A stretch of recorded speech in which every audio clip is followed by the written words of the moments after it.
Welcome everyone to the latest Center News Nation podcast. It's myself, Pat LaRusso, and we have Anthony Sino, my co-host. And we're really happy to introduce two very special guests from the Squid and Ultimate Leafs Fan podcast, ex-Maple Leaf Rick Vaive and Mike Wilson. Welcome, gentlemen. Good evening, guys. Thank you very much. Yeah. Well, thanks very much Nice for to be joining here. us. We're definitely in some pretty interesting times. So, gentlemen, given the current circumstances, have either of you been able to get back to any previous hobbies or picked up any new ones along the way? Oh, yeah. A lot of. Well, my son's home and he's 30. He plays in the ECHL as a player assistant coach. So he's been helping with a lot of projects. We just finished the garage with a nice new floor and painted walls, and it's all blue and white with a gray floor though. So, but doing that, and then the golf course open, of course. So I've been out playing golf a lot. Excellent. Well, and me, we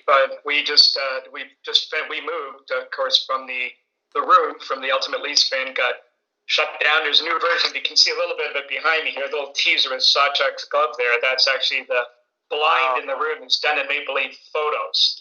So It's going to be. You guys are going to have to come and see it when it's when I officially open it. But it's been done, and I just noticed a couple of things fell over in the case. But besides all that, we've been working on moving in. Deb and I've been working on this. And, really, one thing I noticed is a lot more podcasts in the business. They're out there, and there's a lot of more sites for collectibles and hockey in general and sports, and I've been sort of taking advantage of all that. So outside of just doing all those type of things, life goes on. Excellent. And actually, Rick, you had mentioned before we went on air about some of your golf scores of late. Do you want to share with our listeners how you've been doing out on the course? Wasn't good today, 84, but 79 yesterday, so that was a little bit better. But it was a 7:20 tee time today, so I don't think I woke up until the back nine. A couple breakfast balls, I hope. Exactly. No, our guys won't give those. Oh, really? Yeah. So no slow bucket roll on the first tee. No. Keep hitting once you like one. Well, guys,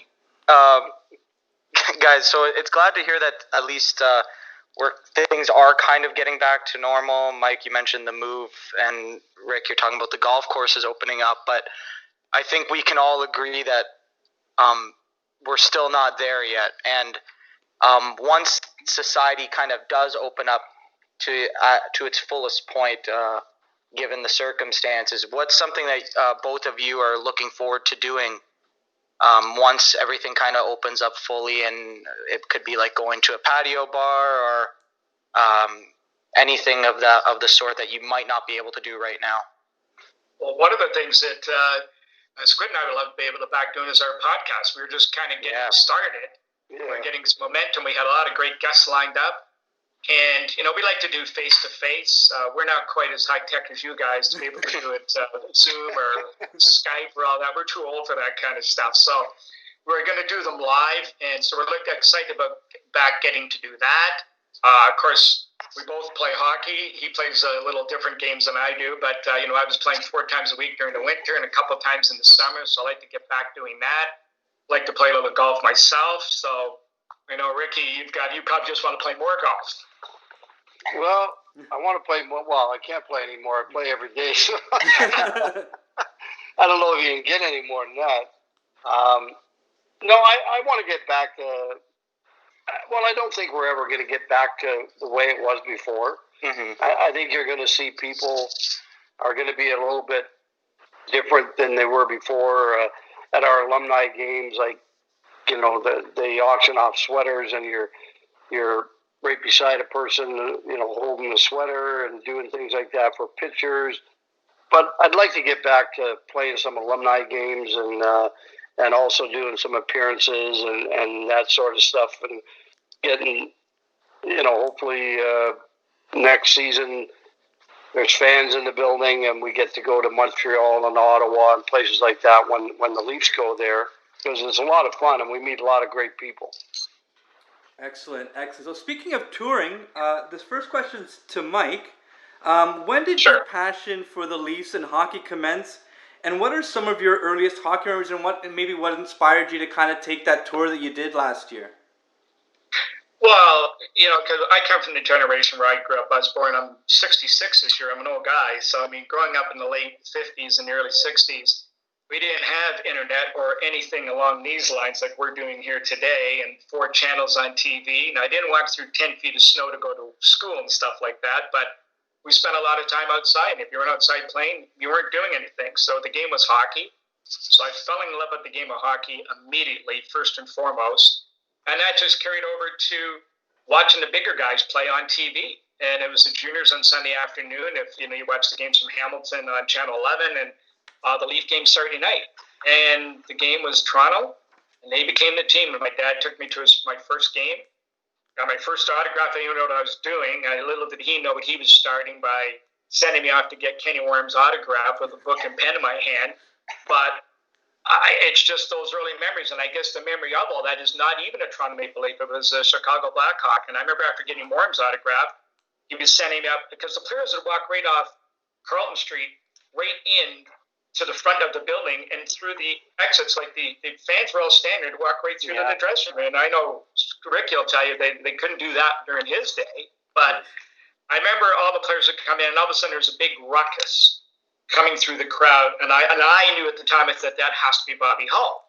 And I was 6 at the time and probably just turned 7. And, I looked at him, I went up, and I know he saw me coming, and he stopped, and he looked down, and he said, "You play hockey?" And I said, "Yes." So who's your favorite team? And I said, "Toronto." Of course, he starts laughing, and all the fans start laughing around there. He signed my signature, and as he started to walk away, somebody yelled out of the crowd, "You're going to get 3 tonight, Bobby." And he yelled back to the crowd the name Simpson, not Samson. So here I am 60 years later, and that story still sticks with me. And it's just sort of evolved from that. But the Toronto Maple Leafs just became it and became everything. Excellent. Those are definitely some really good memories. So Rick, for yourself, Rick, I got one quick question. Awesome. Now that, sorry to jump in there, Pat, but Mike mentioned that you weren't able to walk through the front door in your day. Now that the Leafs aren't playing at the Gardens anymore, do you mind sharing where your teammates were walking through there? Were they going through the hot stove? Well, no, but we'd go in on either Wood Street or Church Street entrance. And originally, when I first got there, we used to park right across the street on Church Street, and it's no longer a parking lot now. Yeah. Then there was kind of underground parking on Wood Street, so I figured, well, that's better, and it was a monthly fee instead of paying $5 every time you parked across the street. So we would come out on the Wood Street or the Church Street entrance. There could be 100 people waiting there in the middle of the winter. Didn't matter how cold it was. And you stood there and you signed autographs as long as you possibly could. And I remember, my wife obviously is waiting. And then finally I would say, okay, we're going up the street for dinner, or we're going to the car. And if you walk with me, I'll be more than happy to sign as we walk along. So, now it's like go down a flight of stairs. Yeah, they go down the stairs. Car and then you're gone. All right. But it's a totally different era now. Oh, absolutely. I mean, that's the thing that I don't think people understand is it is a totally different era. And I watched that Last Dance with Michael Jordan. Mm-hmm. And I know what it's like in Toronto and what it's like to be a Maple Leaf. And I got to tell you, it's got to be tough. I mean, these guys can't go anywhere, not all of them, but there's probably at least 10, 12 guys that literally cannot go anywhere because they'd just be mobbed. And, watching The Last Dance with Michael Jordan, I can only imagine what that guy had to go through. I mean, he couldn't go anywhere. I mean, I can't even imagine what that would feel like. I think the current version of that is, I'm not sure if you guys would remember, but it was circling on social media maybe 2 years ago when McDavid was out for dinner in Edmonton, and there was that older elderly couple that saw him out at a restaurant, and the woman is just hugging onto his arm for dear life, and poor McDavid he looked so uncomfortable, and I that always stood true to me. I was like, you know what, like you could never really put yourself in those guys' shoes when you, like you said, like you really couldn't go anywhere. And I guess the other real big issue currently too is everyone has a cell phone, so it's not like you can get away with doing some of the shenanigans back before everyone had a cell phone camera and all that. So they definitely must feel a lot of scrutiny. For sure. Oh gosh, yeah. I mean, everywhere they go, people have phones and they're videoing, they're taking pictures. I mean, thank goodness they didn't have those back when I and for my teammates too, because it could have been a whole lot more trouble had there been those cameras. I mean, I remember my first phone was it was like I was in the Army. I had it over my shoulder and a big bag phone, and that was like 82 or 83 or something like that. And then the big brick came in, and I remember my Bill Waters got a phone installed in his car, and it was like it looked like your house phone back then, and it was like 3,000 or 4,000, and it was like $1 a minute to use the darn thing. And I'm like, holy cow! Now you get unlimited for Canada's a little more expensive, but my son gets, I think he pays like $50 a month for everything, like unlimited. Yeah. For sure. Pat, did you want to say something? No, go ahead, Anthony. I know you had the next question. So no problem. So Rick, just to tie it back into, you talked about how you dealt with Toronto, like in terms of the fanfare and stuff like that. But some of our listeners might not know that you were originally drafted to Vancouver. So and you were there for a short time. But could you go into that? What that experience was like for you? We always hear about how hard it is for a young player to get traded, right? And for you, you had to deal with that firsthand. So could you maybe go into that and how it impacted your first couple years in Toronto? Well, first of all, it's actually a little easier when you're young because you're usually single and you don't have a whole lot of stuff. Normally you don't own a house. And so you just kind of pack up and away you go. And for me, that was the case at the time. I was engaged at the time, but so I sent my brother and one of his buddies and gave him a bunch of money and said, go out and get my car and all my stuff and bring it to Toronto. So, but you know what? It was great. It kind of took me from a place where, I don't know, I wouldn't say it wasn't liked. I mean, Harry Neal was a coach, but he was kind of acting as general manager because our general manager was sick at the time. And but the trade for a popular guy like Tiger Williams, first of all, was a lot of pressure. But I thrived on pressure. I loved it. I can't explain it any other way except I loved the pressure of playing in Toronto and being on Hockey Night in Canada and having to produce every night. And that drove me. I mean, that was one of the big things that drove me. And, so because no one put any more pressure on me than I did myself. And, of course, my wife. She would say some nights, she goes, why don't you go in and just hit someone and wake up and start early? And I said, okay. So I did it one night. If only it was that easy every game. Yeah, really. So that's a great point. And you mentioned like how you thrive on pressure, right? So I say how it impacted. Go ahead, sorry. Some people can't handle it either. Don't forget. So Toronto, Montreal, places like that probably aren't for everybody. And you better have thick skin if you play in Toronto, Montreal, because there's going to be a lot of stuff written about you, a lot of stuff said about you, and a lot of it you may not like, but you got to get through it. And so it's not for everybody, but I loved it. But the other thing, too, you got to keep in mind is that the other part was you moved with another young guy by the name of Billy Derlago who came with you in that trade. So that made the transition a little bit probably easier also because the two of you had each other to fall back on. And when you guys arrived here, I don't think you guys knew, you and I have discussed this many times, but I don't think the impact of what you were in for was what you really thought it was going to be when you guys were flying across the country that morning. Oh, gosh, no. I mean, I don't think neither one of us knew what we were in for, what it was like in Toronto.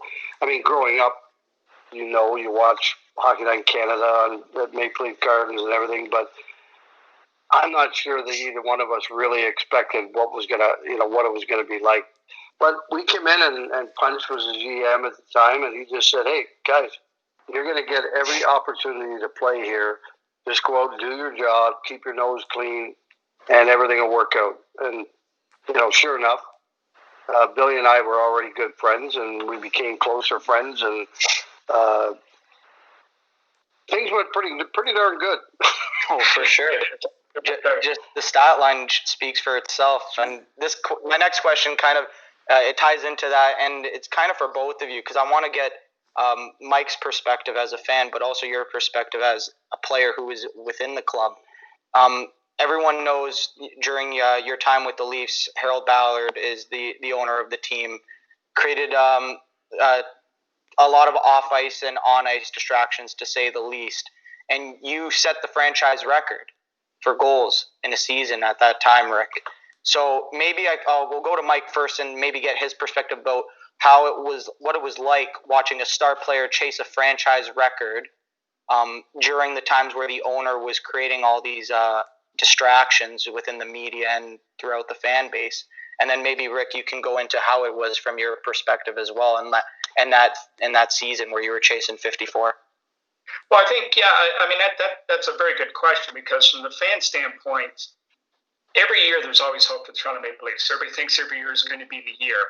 And, you couple that, and if you take a look back now at the clubs they had and some of the players they had in that time period, they had some pretty darn good hockey players, starting and goal right out. And that these guys come along and have a trade like that for these two young guys, and we're within similar vintage, so following these guys, I knew a little bit about their backgrounds, but then to watch them actually come here and produce at the NHL level, it was pretty exciting. So it kept things going. Now, as far as Ballard, without avoiding it, we really, as fans, we really didn't know what was going on behind the scenes and about really how probably incompetent he was, or he just didn't have any money. He shouldn't have been running that hockey club. And I've always said to people, the scary part about all that is, if you look at somebody like John Bassett Jr., who took the Toronto Toros off in the WHA in that period, if the grandfather, that is, John Bassett Sr., if he was chairman there when he kicked off Smythe and Ballard off the board, if he'd made them sell their shares and put John Jr. in charge in that period when those guys were in jail, can you imagine the Toronto Maple Leafs coming into the era and Rick joined the club? But then again, Punch may not have been the general manager, so he got to make that trade. But if that had been the era and coming in, it would have been a whole bit different perspective. But reflecting back now as a fan and seeing what happened and what that team did, it's amazing to even make the playoffs those couple times they did with what the leadership was providing with them. And there's a million Ballard stories. Maybe Rick, you'll touch on a couple of them. But it was remarkable what they did. And for him to score 50 goals 3 years in a row and be competitive and be relevant, especially with a bombastic owner like that, that's pretty credible. 100%. Rick, do you have anything to say on that from your perspective? Well, that was a nice word you used there, Mike. I would have used something a little bit worse. Well, you know what? It is an adult show, Rick, so have at it. I know. We've had a few swear words on there, so feel free if you need to. We're not going to stop you. Well, Harold was. You know what? I can only put it once. Harold was Harold. It was just what you saw is what he was. And he was cheap. He wanted publicity. And he wanted to be on the front page of the sports every day, one way or another. And he managed pretty much all of them. So he wouldn't hire a good general manager because he didn't want to pay the money that they required to get a good general manager at the time. He didn't want to hire a good coach because that would cost a little bit more money. So here we are, as Mike said, with all these good young players who some of them were great draft picks, but were thrown into the fire at 18 years old when they, some of them had, for just two examples, Jim Benning had the physical and mental attributes of probably a 15 or 16-year-old when he was 18. Should never have been in the National Hockey League. Should have went back to junior for his final 2 seasons and maybe even a year in the American League. Gary Nyland, on the other hand, physically was ready, But mentally, he was like a 16-year-old. Yes. So he should have went back to Portland as well and finished his junior career. Ally Frady is another guy. He only played a half a year in junior hockey. Yeah. You know, he even told me one day, he said, I would have been a lot better player sooner had I gone back to junior in the NHL, that is, than I ended up becoming. It took me a while to get going. And, I mean, Harold was Harold. It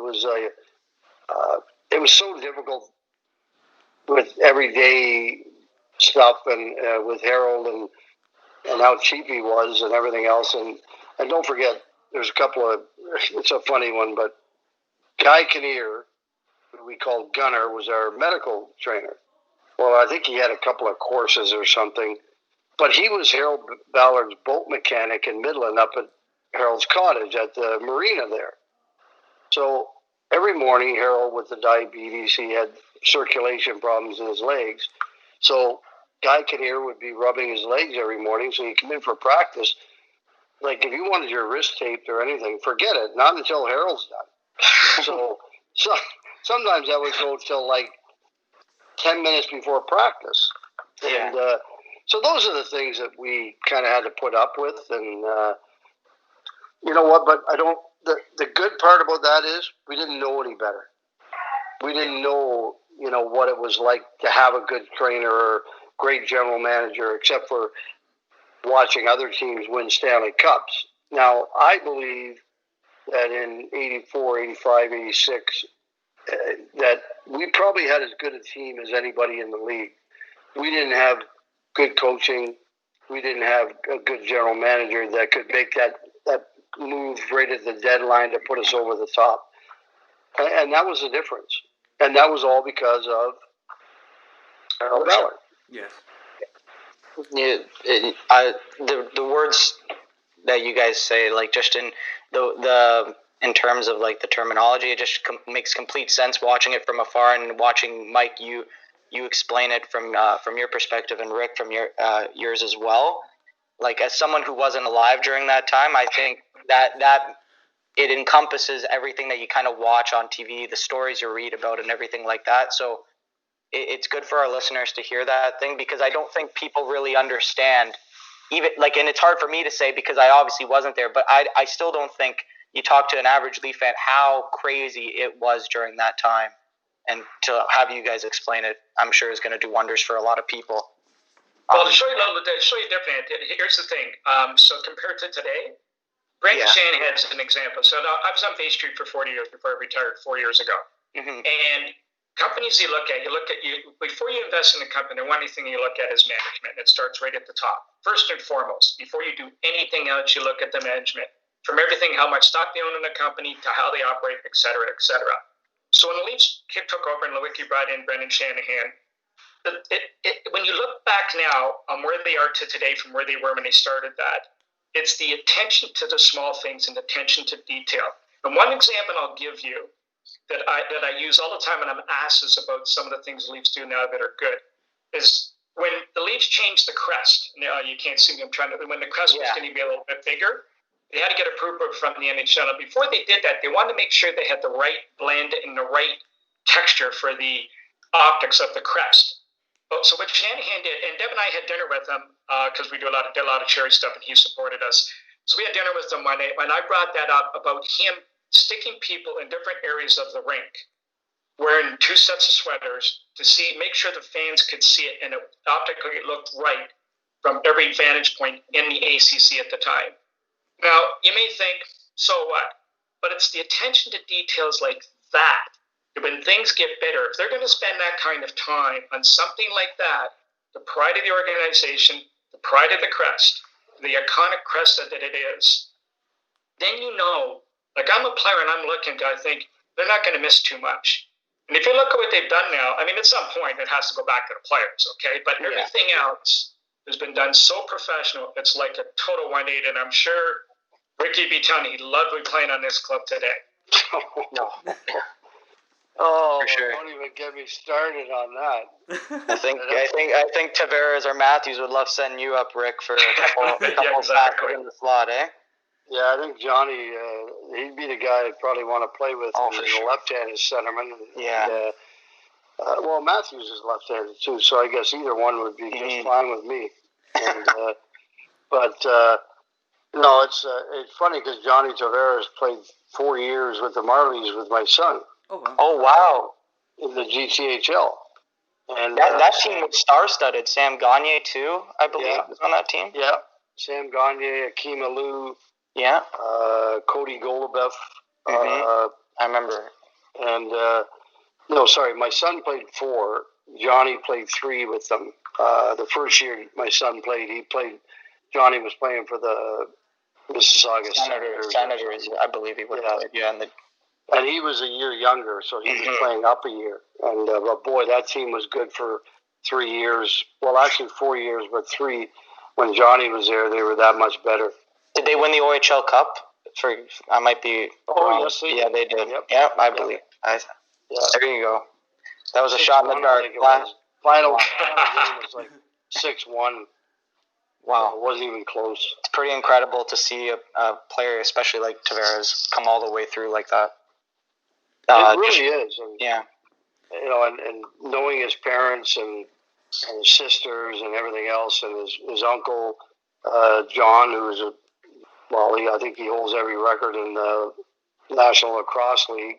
Yeah. And so just getting to know them and watching Johnny evolve and then watch him go to junior, and it's been amazing, actually. When you get to know someone like that, it's kind of neat to follow them and see just exactly how they react to different things and how they evolve into whatever they become. And Johnny has certainly taken that to the highest level. So, Rick, speaking of the current Maple Leafs team, you set the franchise record back in 81-82, scoring 54 goals in one season. Getting back to this current Leafs roster, what was it like for you this season up until the point that the season got shut down, watching Austin Matthews chase your franchise record? It was actually exciting. It was, I heard on a radio station one of the guys saying that there's no way Rick Vaive would want him to break his record. And it's like, well, no one ever wants anybody to break your records. Mm-hmm. But at the same time, he's a hell of a player, and he's got a great shot. And you know what? He's 22 years old. I was 22 years old. For me, the way it got shut down.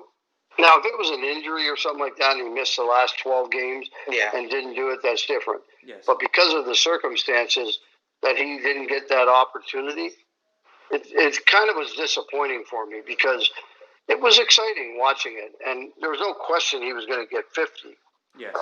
Well, unless he pulled a Frank Mahovlich and went 12 games out of the goal, but I don't think that was going to happen.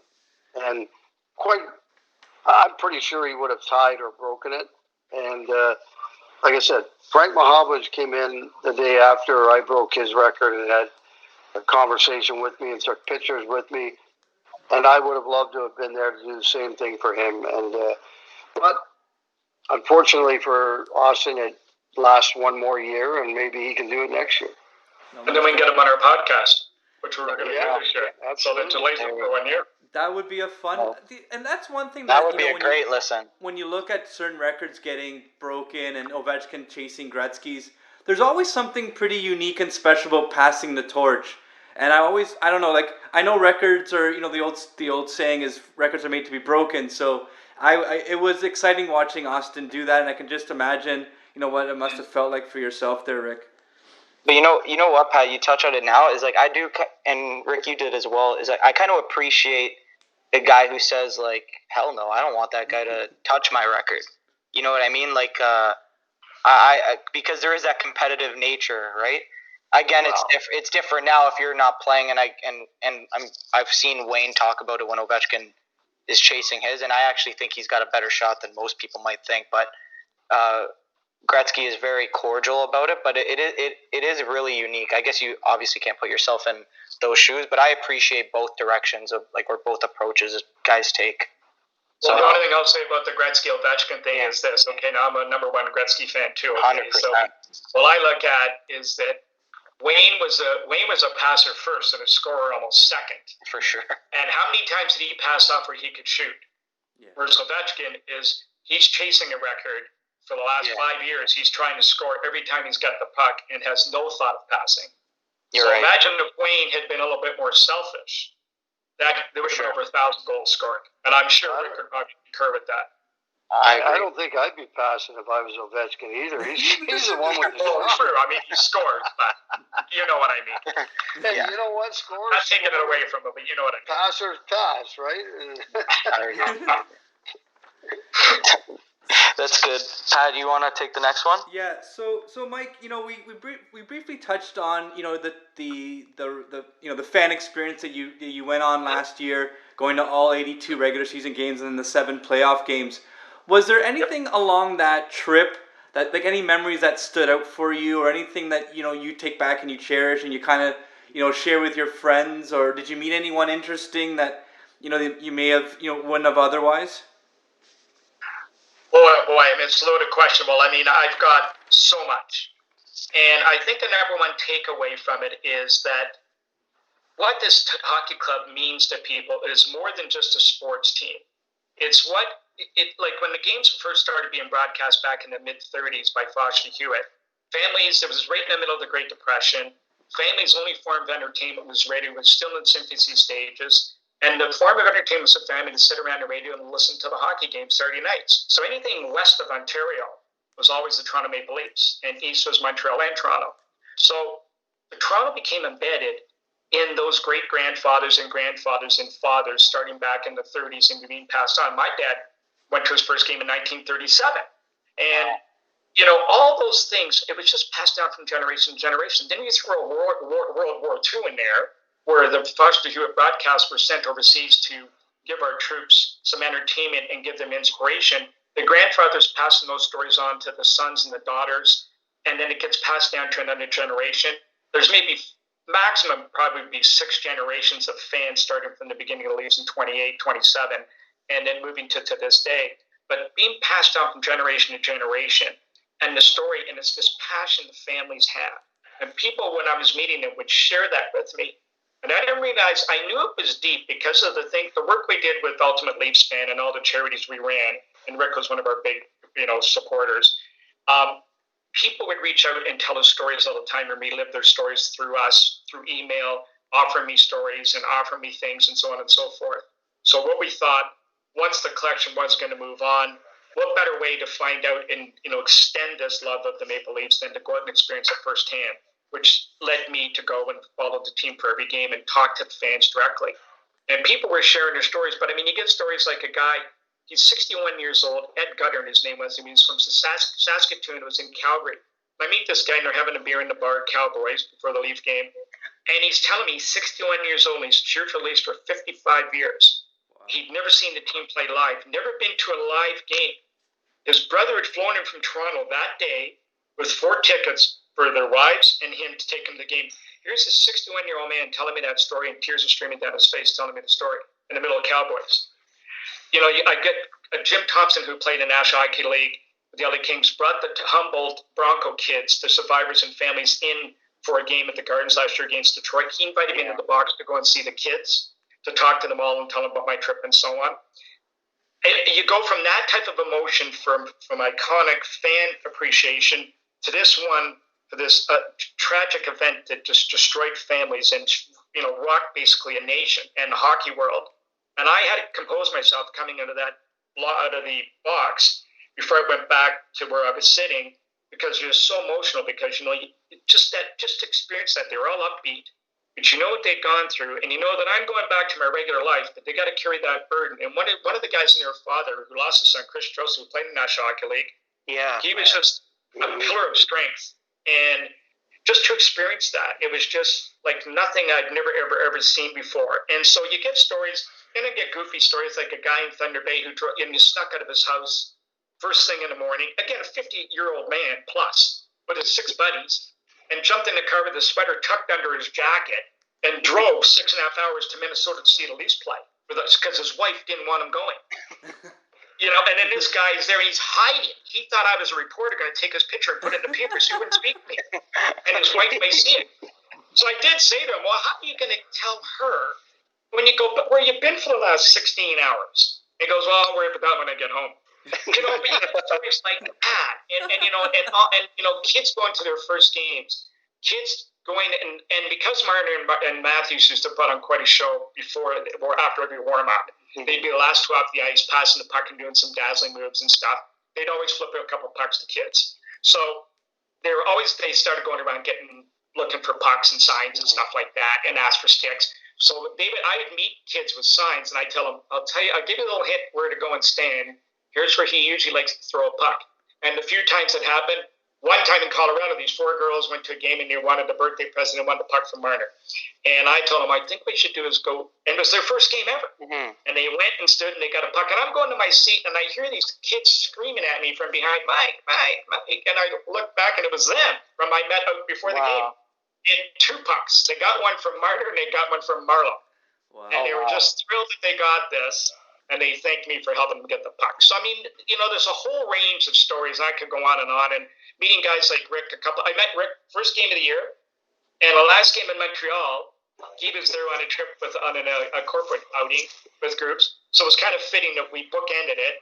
But, I met all kinds of players like Bruce Boudreau in Minnesota. I spent some time with him. Peter DeBoer was drafted by the Maple Leafs in 1988. The San Jose coach who's now in Vegas. He told me that getting drafted by the Maple Leafs in the 12th round meant more to him than getting drafted in the 6th round by any other team in the National Hockey League. That's what it meant to him and his family by him being drafted. At the time, he was pissed and didn't go higher. But reflecting back, it means that much to him, even to this day. And all the guys I met that were coaches or managers or wherever throughout the league, you get the same thing, and Rick can probably take it another step further. Well, just go on what you said there. First of all, I can tell you a lot of other things that happened at Cowboys. But I recall back when I got traded to Toronto back in 1970, or it was 1980, I guess, by then. But going to Winnipeg and going to Edmonton and going to Calgary and going to Vancouver, I mean, literally, probably 60% of the people in the building were Leaf fans. It was incredible. And when I played in Vancouver, it felt like we were playing in a road game because the majority of the building were cheering for the Leafs. And that's what Mike's talking about, was back in the day where nothing was west of Toronto. And now all of a sudden, because of the great fans that over the years that have passed it on through generation, it's like, but now it's a little bit different now because of social media, the availability of watching a lot of other teams play. So kids get attached to certain players on certain teams and they become fans of those teams. So, and I understand that 100%, but there's still nothing like Montreal and Toronto. Two iconic franchises. Well, just to take it a step further, like Rick's saying, you go into a city like Buffalo, you expect it to be, right around the whole lower bowl during the warm-up, all blue and white, or in Montreal, or if you go. But when you go into a place like LA, and I go into I always checked. I had a whole routine I did, which I could explain some other time. But I went in and always checked on the warm-up, just to have a quick look, take a little video, and send it back to Deb, who would put it on social media. You go in LA, and the horseshoe from the Leafs end is 5-6 rows deep with Maple Leaf sweaters all the way around their end. And then during the game, there's a section, all blue and white. And this is in LA. And then you go into San Jose, and it's the same thing. You need to go into cities like that. And you go into a place like Washington, they have a Maple Leaf club only. Vancouver, they have a Maple Leaf only club bar. Then you go to called the Rico Beagle, and only Maple Leaf fans go there. There's a guy moved out there from Oakville 10 years ago and started it. You go into these places where it's unexpected, and it's just this blue and white everywhere. You do shake your head. The only other places that really did happen is Boston, and I hate that place. I went there 6 times. I couldn't stand it. And Long Island, the first time when Tavares went back, was the worst. I think what you said really rings true with myself, and just because I have the firsthand experience. When people say, as a kid, especially during the years when it was John Ferguson Jr. when he was GM in the team, it was basically an excuse to get made fun of if you were a Leafs fan or you wore a Leafs jersey, right? And then I'd always say, you know what? I think it's really cool that my grandfather's a Leaf fan, my dad's a Leaf fan, my grandmother's a Leaf fan, and you know what I mean? Like that just family togetherness. That something about watching the Leaf game on Saturday night with your like 3 generations worth of a family. That is exemplified in what you're saying. Is that how large of a fan base this is? But it's not just with the masses; it's the actual stories that people tell and stuff like that. That's just amazing. It's great to hear. Anthony, my problem was my father's from Gatineau, so he was a damn Habs fan. Oh no! Oh no!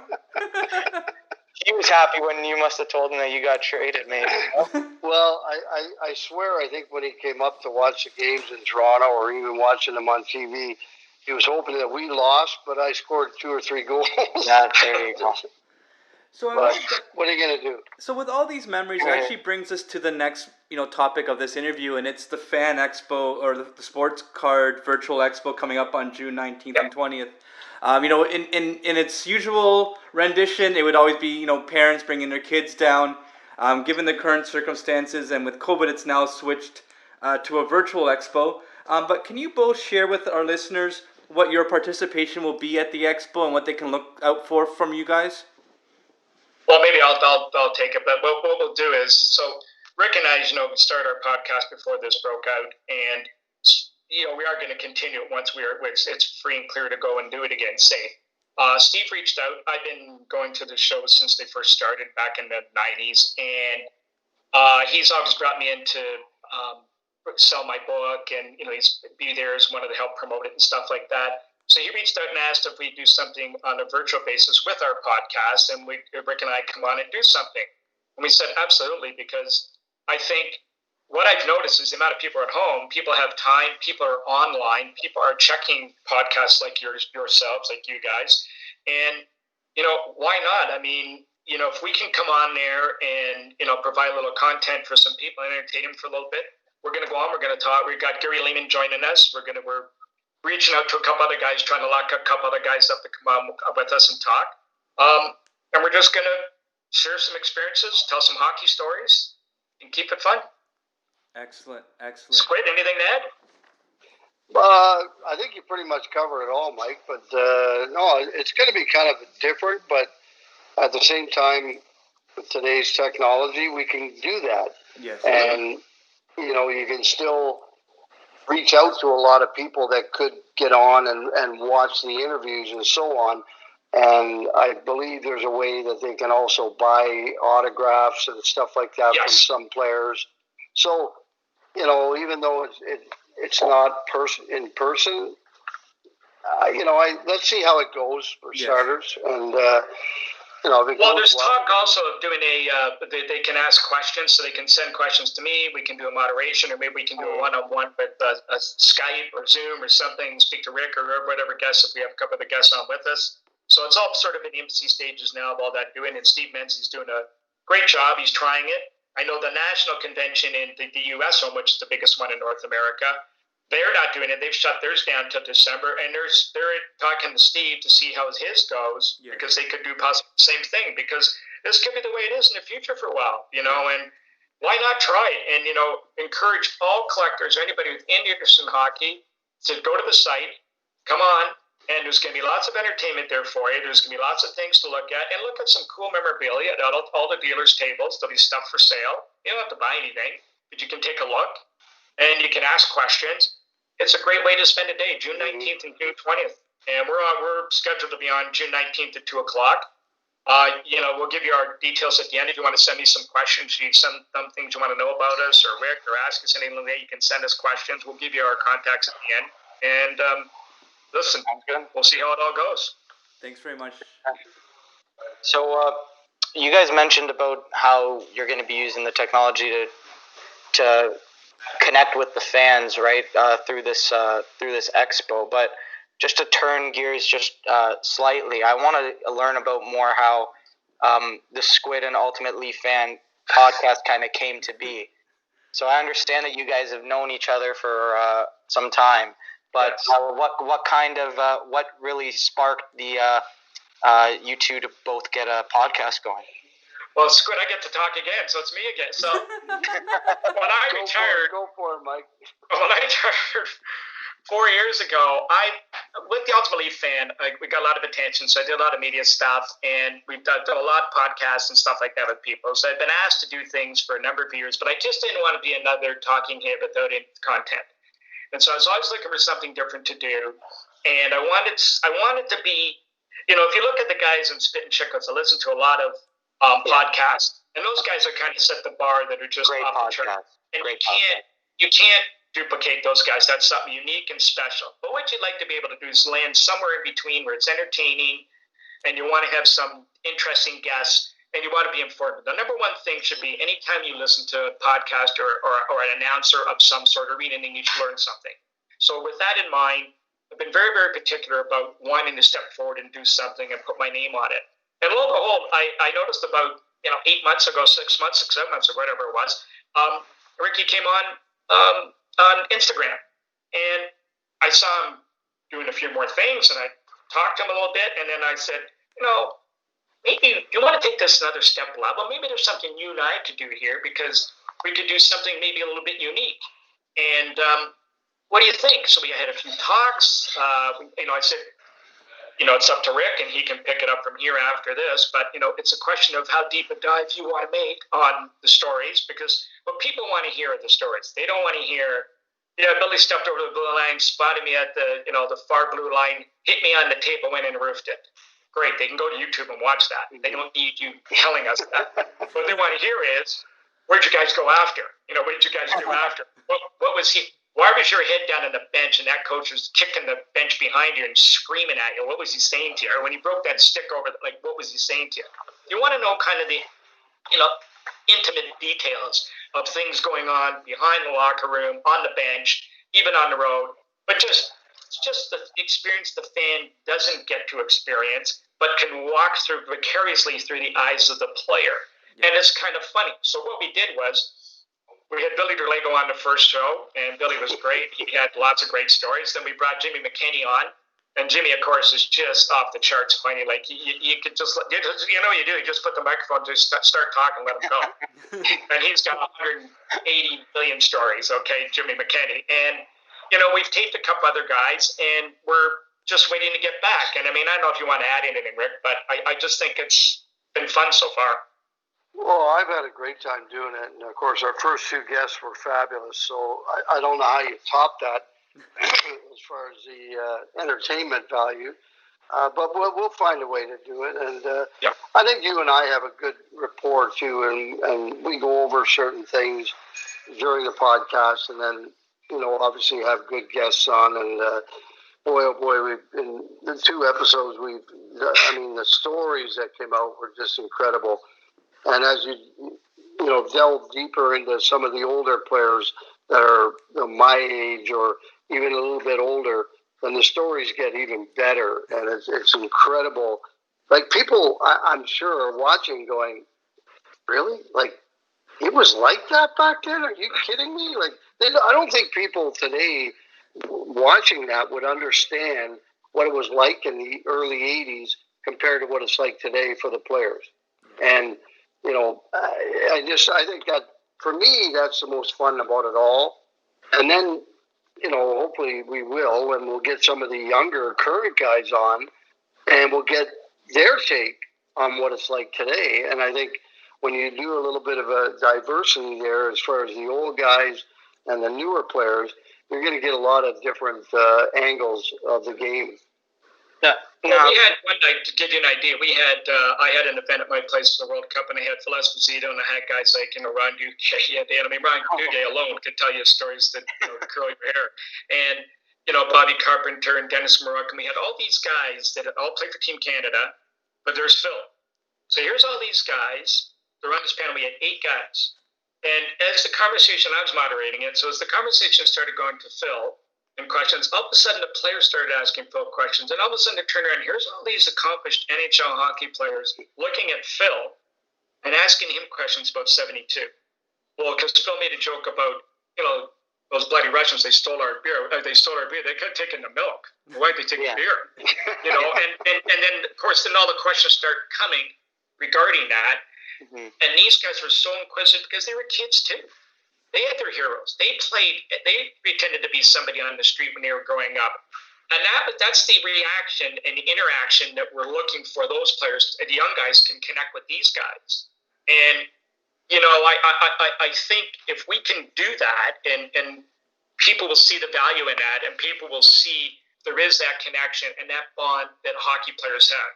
But guys always say to me, like you, when you talk to these guys, it doesn't seem to buy that much. I said, well, look, here's the thing. I played hockey, and I played hockey at a semi-professional level.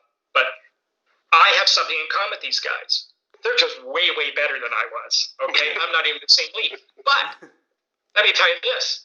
Come on down to Bay Street, sit on a trading desk for a week. Let's see who the star is at the end of the week. Yeah. Okay? So you just put yourself in those shoes. But still, the fact is, so that's why the hockey world is such a special place. Because everybody encompasses everybody.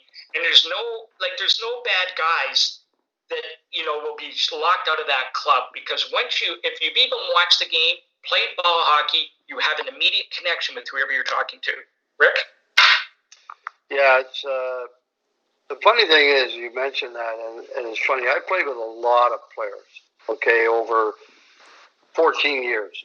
And somebody asked me one time, they said, how many guys did you hate that you played with over the years? And I said, I can count on one hand how many guys I maybe disliked or didn't get along with. I said, because hate's a pretty big word. And there was nobody that I actually really hated that I played with through those 14 years. And, so you know what? That's why I think, like, you do the podcast, it's easy for me to make phone calls and call guys and say, would you come on the podcast? And they're more than happy to do so because I had a lot of great friends and there's just that bond of hockey players, regardless of where you played too. I mean, it doesn't matter what city or anything. It's just the way it is. But you got a beer league guy, a house league guy. I see guys going on Facebook now because they're running the thing. Guys are putting pictures from when they played 1960 for house league teams and talking about guys who still hang around with to this day. Yeah. Like, win a championship in this year, 2020, an 8-year-old wins a championship. And I told my kids when they were growing up and playing, and one thing I said to them, what you're doing now is not so much as playing the game, which is great. You're bonding and making friends you'll have for life. And my son now is 25. The guys he was playing with him when he was 6 and 7, he still hangs around with those guys today. Same story my dad told me. My dad told me the exact same thing. And the guys that I played with since pre-hockey, like the first time I laced up skates, we're still best friends to this day. And like you're right, it really rings true. Well, when I look at my youngest son, who's 30, and I mean he played those years with the Marlies. He's still good friends with all those guys. Played for the U.S. development program because he was born in Buffalo. Yep. Went on to Miami, Ohio University, and now I think 10 years pro. And I'm like, I mean, he's played with so many players, and he's on all these different group chats with all these different guys, and then he's flying here, flying there for bachelor parties and weddings and everything. Those are things you just they go on for the rest of your life. You stay in touch with those people for the rest of your life. Now, more so today because of the technology and the ability to text or whatever.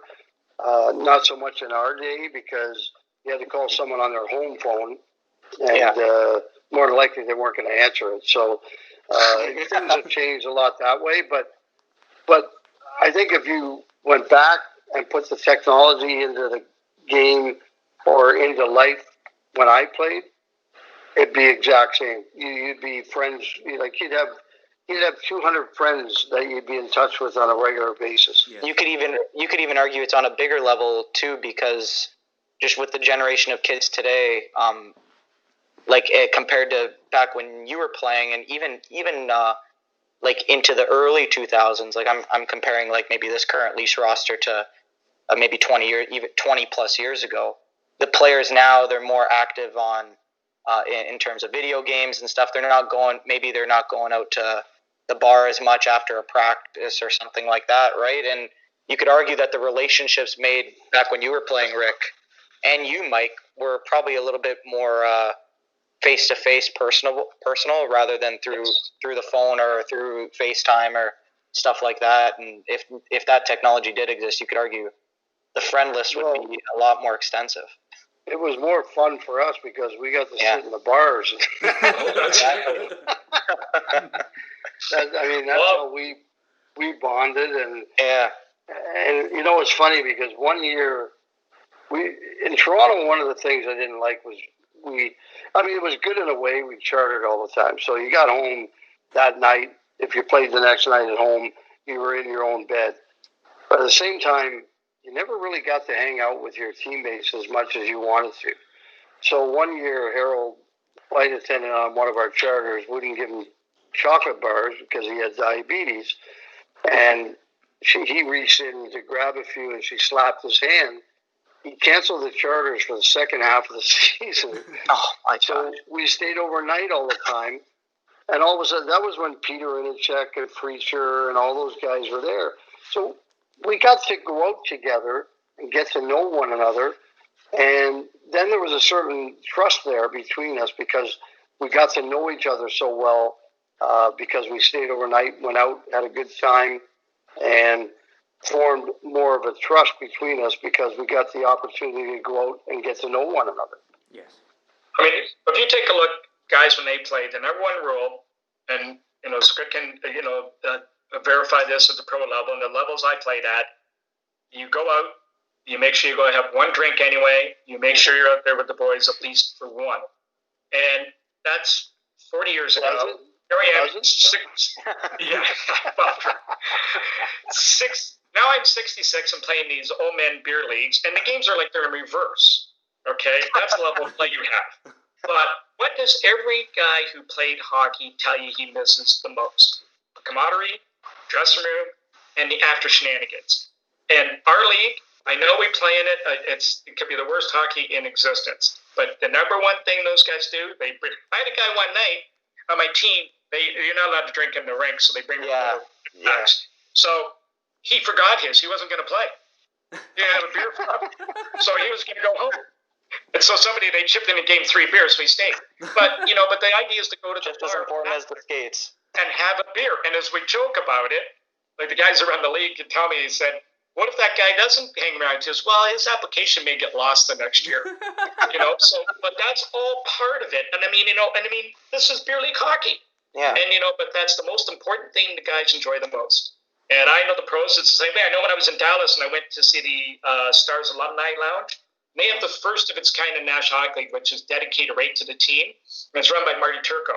And Turco took me in and he said, these guys, they just come and hang around the rink. Like they have their own dressing room with all their own equipment. They go and play shinny on the ice whenever they want. And all the guys, their stuff is all there. And when I was there, Brendan Morrow came by and their kids all play hockey in the area.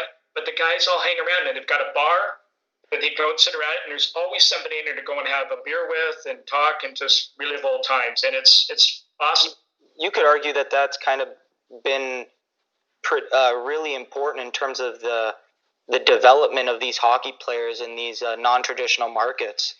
Like you hear stories about like the St. Louis alumni. They like when they were being those skill coaches to these young players, and then I want to say maybe it was 2 or 3 years ago where St. Louis had like 4, 5, 6 players in the first round drafted.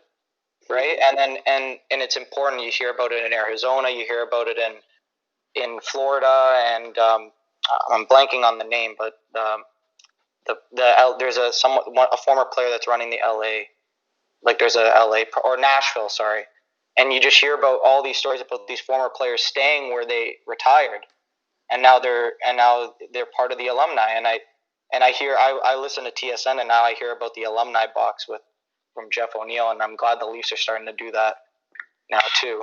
It's unbelievable. Yeah, it's important, right? Well, Sandy wanted, when he came in too, he wanted to build a dressing room at the, at that time it was the MasterCard Center, now it's the, what is Ford it, SO Performance Center or something, and, or Ford Performance Center, sorry. And, but we wanted a box. So anyway, so we went ahead and they took 2 suites, took the wall down, made it into one big one. Well, I got to tell you, those are some of the best nights that you have watching the hockey. Well, actually, you don't even get to watch the games for the most part because you're talking to guys that maybe you haven't seen in 2 or 3 years that you played with back in the 80s, and it's a great view. It's on the 200 level. And then the next thing you know, he said, "Oh, I'm still going to build that dressing room at some point." And but the problem there is, a lot of guys live outside Toronto. Yeah. And who wants to drive in there in the morning to play hockey? Yeah. And now it would be great to have our own dressing room, but again, who's going to come out and play early in the morning if you got to drive towards Toronto? But it goes to that attention to detail that Mike mentioned earlier that Shanny does. Like it was very clear that as soon as he came into his role, the alumni was going to kind of be a bigger focal point with the fan base. And like when I forget how many numbers were retired, but was it 13 or something that night back in like 16, 17? That night, my grandfather was like, he was tearing up when Johnny Bauer was getting called up, and I'm like, it is such a breath of fresh air to like see. You know what? You see I've seen you, Rick, at some games just walking in the concourse and stuff like that. It's like it's nice to see everyone kind of back in the arena and kind of everyone's back on good terms with the organization. It's very cool to see as a fan. And actually, I got 2 stories for you. Oh, sorry. I got 2 stories for you in that. Quickly, I'll tell you. One, the alumni box. So I had the fortune of being allowed to go into the box through my travels. So I went in every first period. I'd go in to see if there's somebody new in there I could talk to. And you get guys like Grabowski had first time back. Yeah. So I'd always check with the doorman. I'd take the Tatter and I'd say, he'd say Grabowski's in here tonight, or somebody special that hasn't been there before I talk to him. But it'd be a lot of the same guys, but you can see the guys are all very friendly. Everybody's very excited to be together. You can see the guys engaging. It was really refreshing to see. And just to speak to you about the players and about what they feel about it, it's another long story of mine, but we ended up with the 1962 Stanley Cup banner that hung at the Gardens that everybody thought would destroy. There's a whole story that goes with that, but I did have Johnny Bauer come to our house to see it. And, you forget sometimes, and I had the dressing room door for Maple Leaf Gardens also, and I used to have Rick and all these guys all came and saw it and signed it and everything, but I would have guys standing outside that door tearing up looking at it, just thinking of the memories. And when Johnny Bauer came, when we pulled the banner out to show him and his wife were standing there, Nancy, and here he was sitting there crying. And he never even seen it that close before, and it just brought back all these memories to him about winning his first Stanley Cup with the Leafs and as a professional hockey player. And it just meant so much to him. And we always forget that, that as fans, that these guys, again, as I've said before, these guys were kids themselves once. Yeah. They had their heroes. So it means so much to them. So this type of thing Rick's talking about, the alumni box, you can just see it on their faces. If you ever had the chance to go in for a quick visit, do it. It's worth it. Yes. Sure. And actually, as an extension to this talk of embracing the food alumni, is fantastic too. I've heard the penne pesto is. That's old dog. He always talks about that, but I heard they stopped doing it after he came in. Well, yeah, he probably ate the whole thing. But, the food is extraordinary in there every night. It could be steak, it could be the fish is fantastic. They have pasta pretty much every night, a certain type of pasta.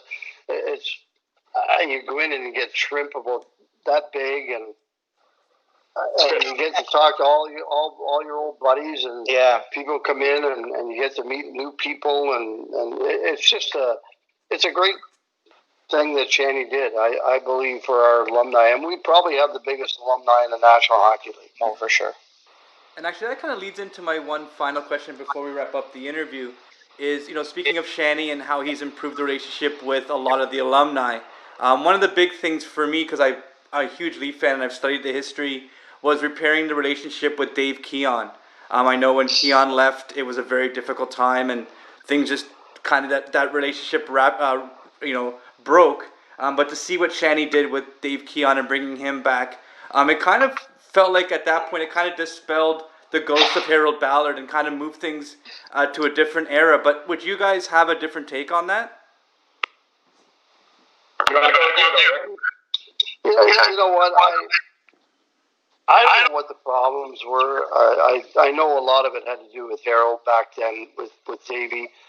And I always thought, in my opinion, that Davey might have been the best lead player of all time. And so whether it was Harold or not, but I do believe that one of the reasons he would not come back was because he didn't believe in honoring the sweaters, that he thought they should be retired. Mm-hmm. So on that night, opening night of the 100th anniversary, when they retired all those sweaters and brought Davey back and retired his, I thought, that was one of the greatest things that I've seen as a Leaf alumni, to see that happen. And no one will ever wear those numbers again. Yeah. I thought, for me, that was a big thing. And I thought Shanny was instrumental in getting that done. And I think it went a long way with the players that got their sweaters retired. But even more so than that, what about the players that are playing now? Yes. Thinking, wow, if I become a legendary player here and I play here for a long time, I could have my sweater up there. Yes. So I think it went a long way. Well, and the other thing, too, you got to remember is that the other part about it was in the gardens, I just touched on the banner, all those treasures and historical significant pieces of the history of the team were removed from the building. And none of the players were really involved with the team. The alumni were just sort of shuttled to the side. And you go into places like Philadelphia that are trying to build a community, trying to build that community player relationship up and team relationship up by keeping the players in the city and keeping them there and keeping them engaged with the fans. And I think one of the things that Brendan Shanahan really got, Cliff Fletcher kind of started it, and Brendan picked up on it, was how important and vital that is to the organization. And as Rick touched on, a player coming in today, if they take a look at the way some of the older guys were treated, what kind of inspiration is that to sign that second contract to stay with this hockey club and stay here and make a home here and bring your children up here?